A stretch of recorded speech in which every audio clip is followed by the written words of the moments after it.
Nedumkandam saint Sebastian's higher secondary സ്കൂളിൽ പരിശീലനം പൂർത്തിയാക്കിയ SPC കേഡറ്റുകളുടെ പാസിംഗ് ഔട്ട് പരേഡ് നടന്നു. 2 പ്ലറ്റൂണുകളിലായി 44 കേഡറ്റുകൾ പരേഡിൽ പങ്കെടുത്തു.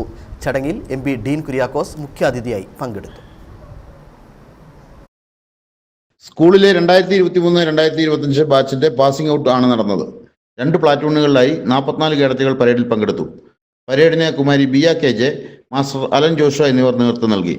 സെന്റ് സെബാസ്റ്റ്യൻസ് പള്ളി അങ്കണത്തിൽ നടന്ന പാസിംഗ് ഔട്ട് പരേഡിൽ ഡീൻ കുര്യാക്കോസ് MP മുഖ്യാതിഥിയായി പങ്കെടുത്ത് സന്ദേശം നൽകി.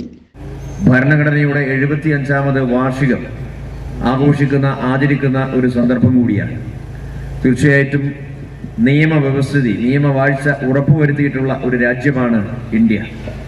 ഇന്നത്തെ കാലഘട്ടത്തിൽ നിയമത്തെ സംബന്ധിച്ചുള്ള അജ്ഞതയല്ല, മറിച്ച് ആ നിയമം അനുസരിക്കുന്നതിലും നിയമത്തെ പരിപാലിക്കുന്നതിലുമൊക്കെയുള്ള വീഴ്ചകളാണ് പ്രധാനപ്പെട്ട പ്രശ്നങ്ങളായി നിലനിൽക്കുന്നത്. ഒരു മെച്ചപ്പെട്ട സമൂഹം കെട്ടിപ്പടുക്കുന്നതിന് വേണ്ടി നിയമവാഴ്ച ഉറപ്പുവരുത്തേണ്ടതായിട്ടുണ്ട്. നെടുങ്കണ്ടം SHO ജെർലിൻ വിസ്കറിയ കേഡറ്റുകൾക്ക് സത്യപ്രതിജ്ഞ ചൊല്ലിക്കൊടുത്തു. ബാച്ചിലെ മികച്ച കേഡറ്റുകൾക്ക് ഡീൻ കുര്യാക്കോസ് MP ട്രോഫികൾ സമ്മാനിച്ചു.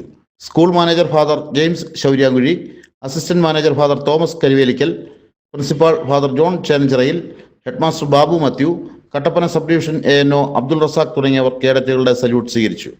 SPC പരിശീലകരായ CPO ജോബിൻ എബ്രഹാം, മിഥു മനു, അധ്യാപകരായ Akhil George, KC Smitha, Saibu Thomas തുടങ്ങിയവർ പരിപാടികൾക്ക് നേതൃത്വം നൽകി. സാംസ്കാരിക രാഷ്ട്രീയ മേഖലകളിൽ നിന്നുള്ള പ്രമുഖർ, രക്ഷിതാക്കൾ തുടങ്ങിയവർ പരേഡ് കാണുന്നതിനായി എത്തിയിരുന്നു. News bureau, Nedumkandam.